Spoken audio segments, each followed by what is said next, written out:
Chapter 33 The Children. Hazel graduated from high school in 1989 to enter college. My desire was to send her to the United States, and for years I encouraged her to apply to an institution there. She was inclined to study psychology. Together, we made a selection and found Emmanuel College to be the most suitable establishment, a prestigious girls' school in Boston, with a large building, excellent facilities, and nearby outstanding university campuses. It was the world I dreamed of for her. Weeks before the end of the summer, we received the news that she had been accepted, and her furnished dorm room was waiting for her. With all my love, I packed her trunk, especially with winter clothes, as it was the first time she would know the real cold. During her childhood, and later as a teenager, she was an exemplary daughter, loving, responsible, and very well balanced. She never gave us any trouble or problem. I was proud of her and tried by all means to give her the best of me.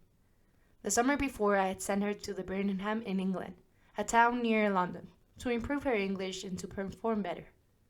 It was there that she met a French classmate named Jean-Christophe. Upon her return, she told me that he was a very polite and intelligent boy. The two struck up a warm relationship.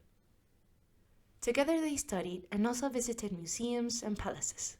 I suppose it was their first romance, for he promised her that someday he would come to America and she would go to France to visit Le Champs-Élysées and the Eiffel Tower. Previously in her letters, she had told me about this attractive Parisian whom, at the end of her stay, when she said goodbye, gave her a ring engraved with his name and a small box of limonche that she has kept for years. But one afternoon, she surprised me when she said, "Mummy, I will go out with my friends to Old San Juan and they will introduce me to a boy." As she groomed herself, I watched as she became, without realizing it, an independent young woman ready to take her own flight. "I'm ready. I'm leaving," she said. "I'll be back early." I gave her a blessing, a Puerto Rican custom I had adopted. Through the window, I watched her walk away with her friends. While I thought how happy I was to be her mother, I will never forget that on one occasion she told me, "I have been very fortunate, for I have had the best parents.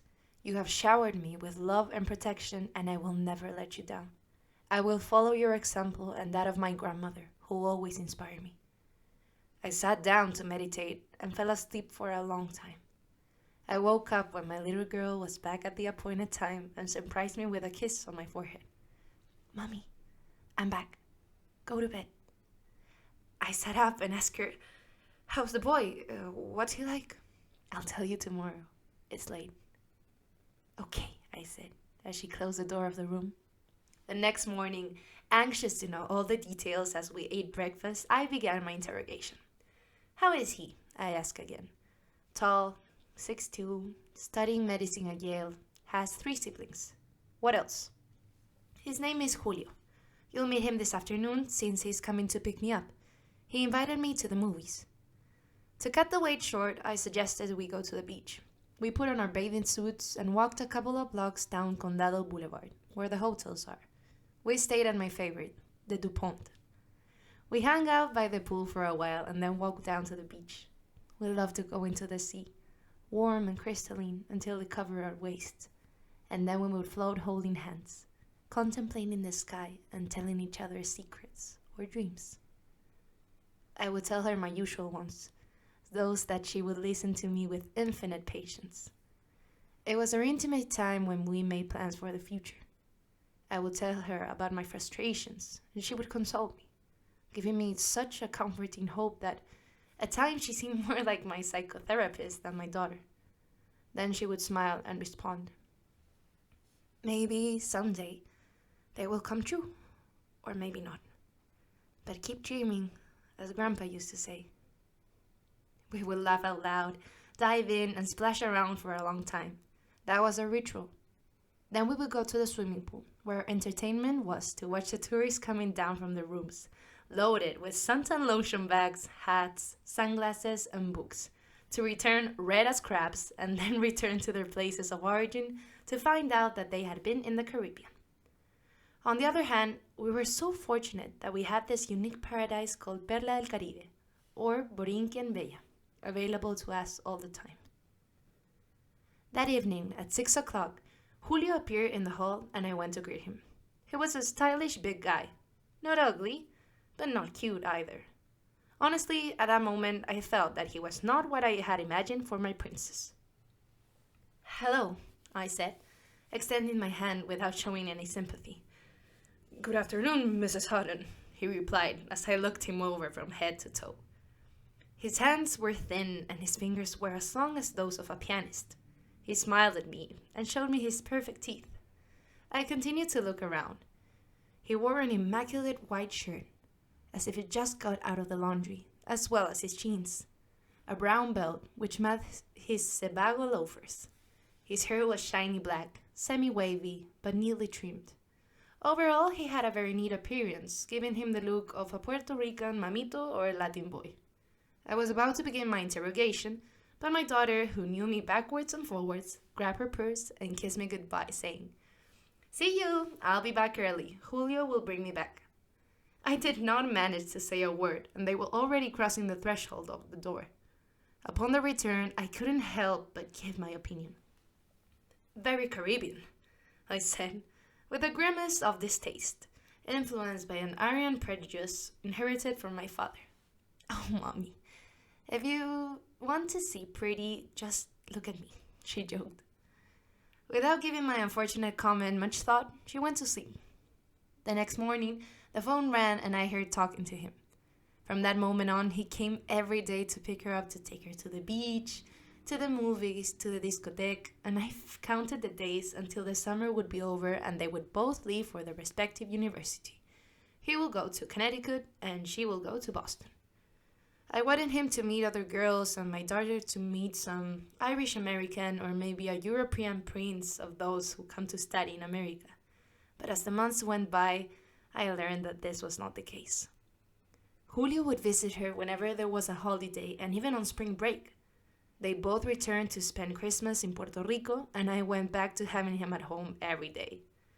As the years of study went by, the romance lasted against all odds. She would point out his qualities to me, that he was a good boy, that he would be a professional, that they could have a promising future. We have a lot in common. When he finishes his internship and his practice, he will start working. We've even thought about getting married. His parents love me. I'd like you to invite them over for dinner so you can get to know each other. Of course. If you think it will make you happy, he will be my favorite son-in-law, I replied with a laugh. How to forget when she began her studies in Boston 4 years ago, and we took her to the airport with Jim. She looked so girlish and at 18, small and fragile, but with a strength and responsibility that I suppose she had inherited from her grandmother, Rosalinda. We hugged her and gave her every blessing, for it was her moment to fly. In the evening, she called to tell us that she had taken the subway and then a cab that dropped her off at what would be her home for about 4 years. Excitedly, she described to me her bedroom, which had 2 beds for her and her roommate, a desk for each of them, and excellent heating. "Mommy, I won't be cold. We also have a laundry and kitchen area on the same floor, where we can prepare soups, coffee, and other things. In addition, there are the dining rooms that serve us 4 buffet-style meals. Mommy, thank you for sending me here. I am happy. I'm going to let you go. I love you. I'll talk to you tomorrow." I was melancholic, between sad for not having her by my side and happy for what I was living. She was my special girl. She never gave me problems. She was so different from me. I was calm because I knew she would take advantage of his great opportunity, and almost every day we communicated to tell each other news. In addition, she wrote to us every 2 weeks, detailing her days and weeks. When autumn came, she told me, "Someday you will come and we will walk under the trees on campus, which in autumn, with their red and yellow colors, are a spectacle. I'm doing very well in my classes. I've already got a part-time assistant position in the library. I have to go. I love you so very much. Bye." When the communication ended, I imagined her happy, walking among the gardens with her new friends, discovering stately Boston. Christmas came and we bought her a ticket to come home for a little Puerto Rican warmth. We also brought Matt. It was a wonderful holiday. I felt like I had the perfect family with no problems. Lots of love, health, respect, and understanding. Today, I remember with nostalgia those times that evaporated little by little. We celebrated the farewell of the year at the Hotel San Juan, dancing to the sound of orchestras and receiving hugs from tourists from different parts of the world. At that time of the year, it is high season and the hotels are crowded. At dawn, we retired to start the new year. Ryan. July 1991. Matt was spending the summer at home before leaving for Europe, a gift I had promised him for his 21st birthday. At Christmas, he had visited us with Jenny, a sweet and pretty American girl with whom she had fallen in love. When they returned from Puerto Rico, they had already become a couple and were living together. I was happy because my son had company. I thought he would spend more time studying and less time surfing. I never imagined what I would hear that morning when the phone rang. "Hi, Maggie?" asked Jenny. "Yes, everything okay, honey?" "Sure," she said. "Can I speak with Matt?" "Of course. Here's Matt, next to me." My son picked up the phone and fell silent after saying, "Oh, God." Jenny announced to him that he would be a father in 7 months more, and he just kept saying, okay. When he hung up, he immediately told me the news.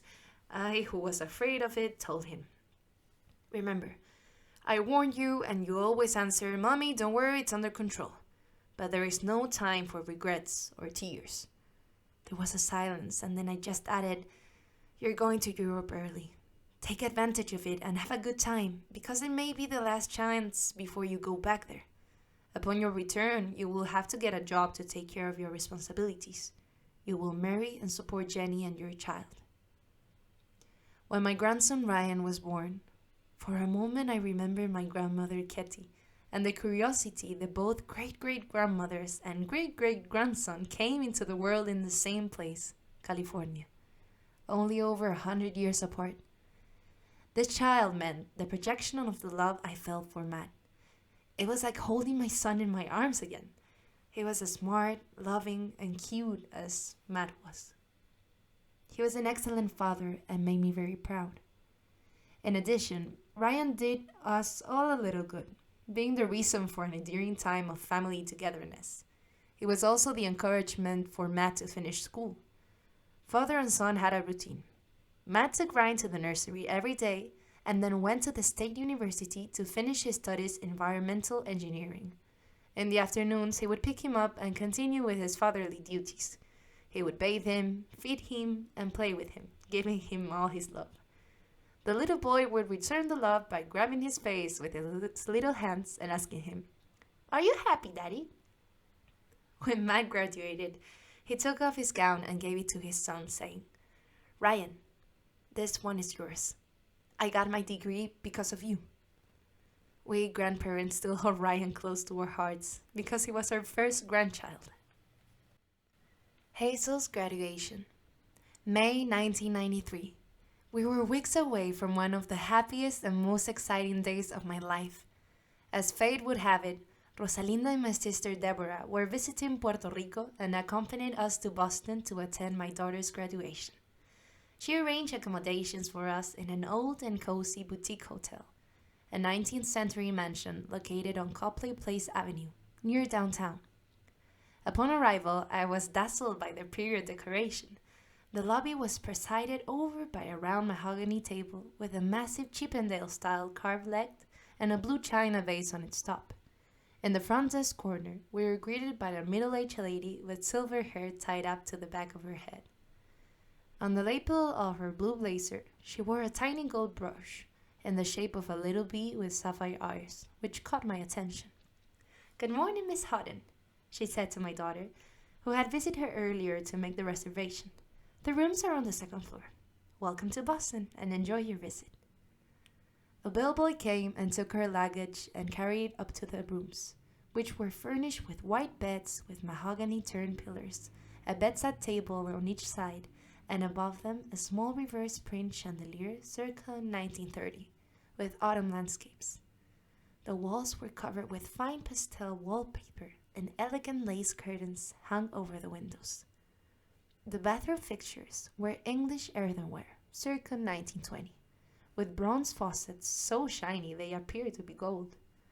Next to the bathtub, a small wrought iron table, and on it, different glass jars with vanilla and lavender-smelling salts. Before going to sleep, I used them to relax in the bathtub. In the morning, we had to be on the campus by 8 o'clock. We rushed out to the subway to take us to the Fenway Park area, very close to the Red Sox ball field. The city was crowded with students wearing multicolored robes and awards, depending on the schools and honors.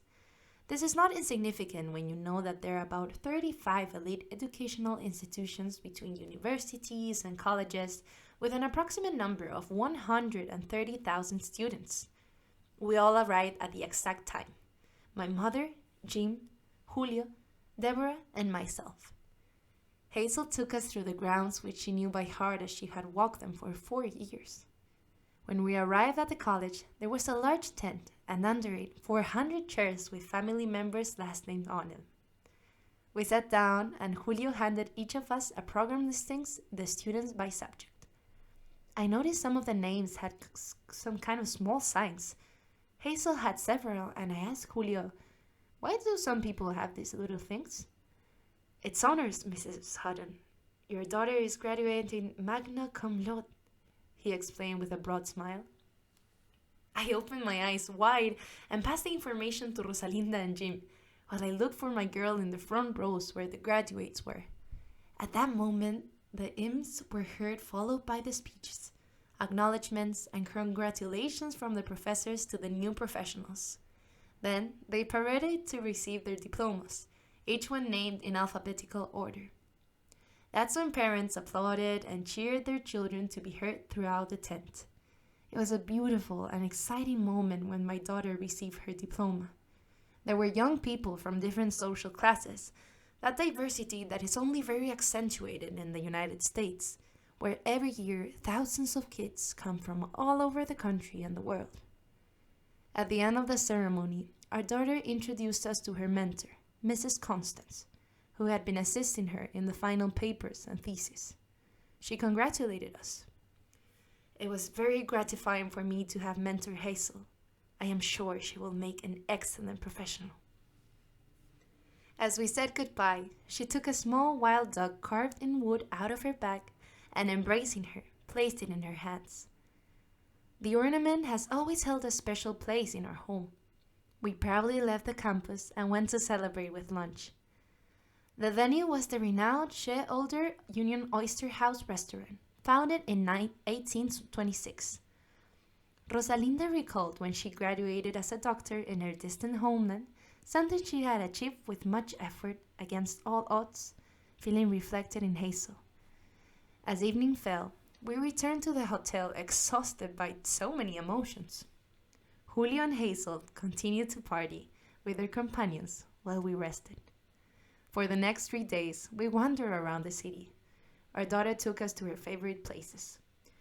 We had lunch at Quincy Market, an outdoor market surrounded by different food and souvenir shops. In the evening, we went downtown to the Boston Opera House. It was a memorable evening, as we were able to enjoy a magnificent cast with more than 200 internationally renowned artists, where Plácido Domingo played Othello. After spending almost a week as tourists, blessed by so many unique experiences, we returned to San Juan. Matt's graduation. When Matt announced that he was graduating, we immediately planned our trip to share this important day with him. So Hazel, Maxie, and I traveled to California. He was already married and they welcomed him into their home.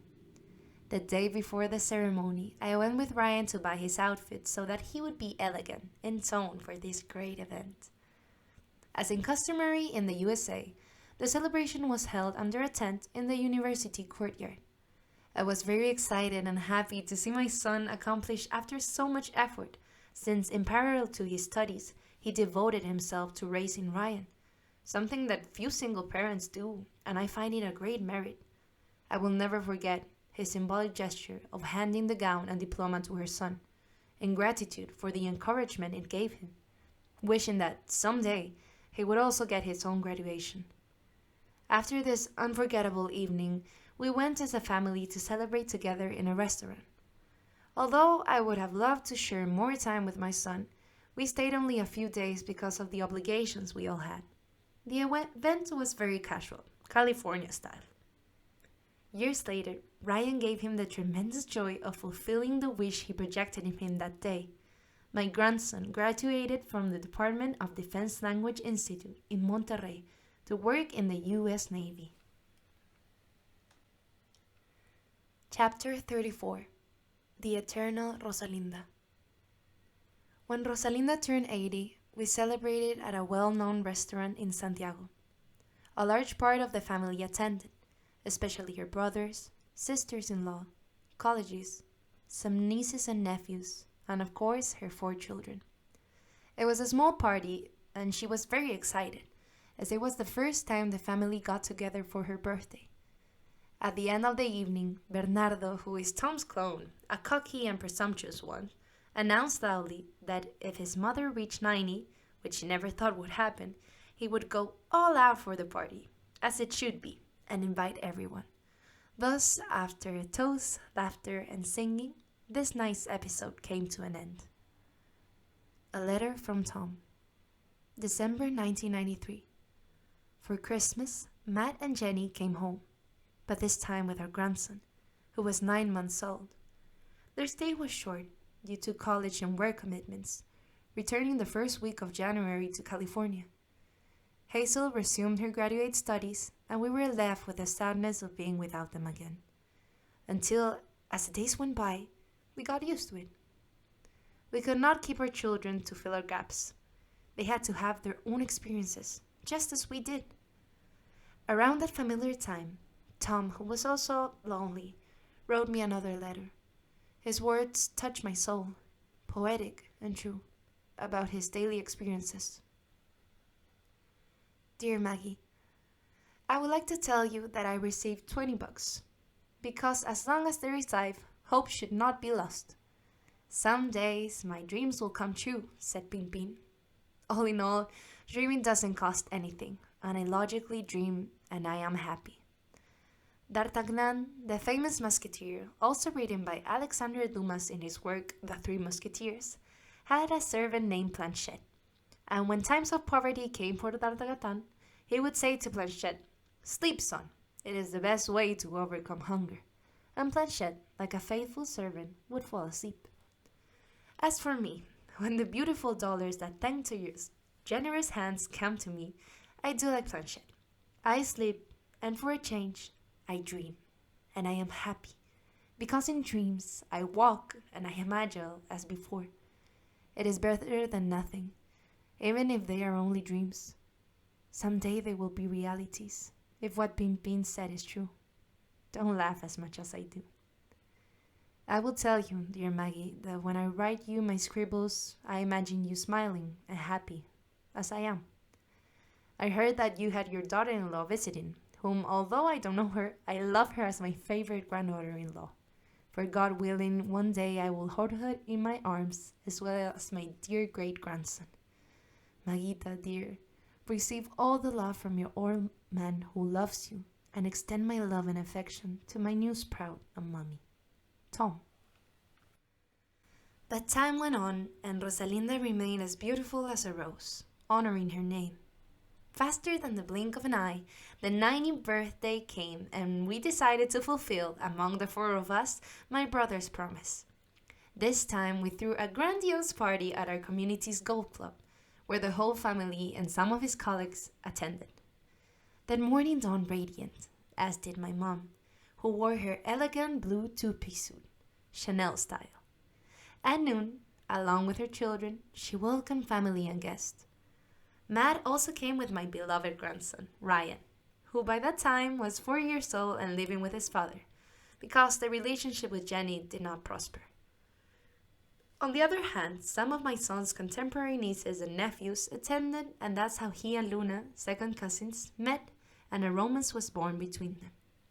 After a few months, she moved to California, becoming his current wife, with whom he now has 2 children, Sophia and Dylan, who was born the same day and month as me. Being somewhat esoteric, I tend to think that my grandson's soul wanted to be born on a date that would connect him to me in some way, even spiritually. Unexpectedly, Grandma's birthday changed my grandson's and my son's life. After appetizers and an exquisite lunch, my mother stood up to read a note she had written herself. Her throat tightened, which was unusual for her. 10 years ago, on this same date, when I turned 80 years old, my children threw me a big party. On that occasion, many of you were present. Now, when I turn 90, you do it again in the company of all my family and friends, who have had to travel from far away to be by my side. I thank God for allowing me to reach this age with Tom and form this wonderful family.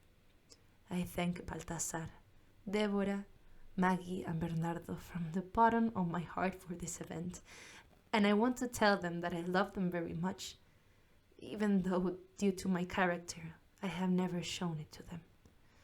For me, they are the most precious thing I have, since together with their wives and children, they have showered me with grandchildren and great-grandchildren from whom I feel affection and love.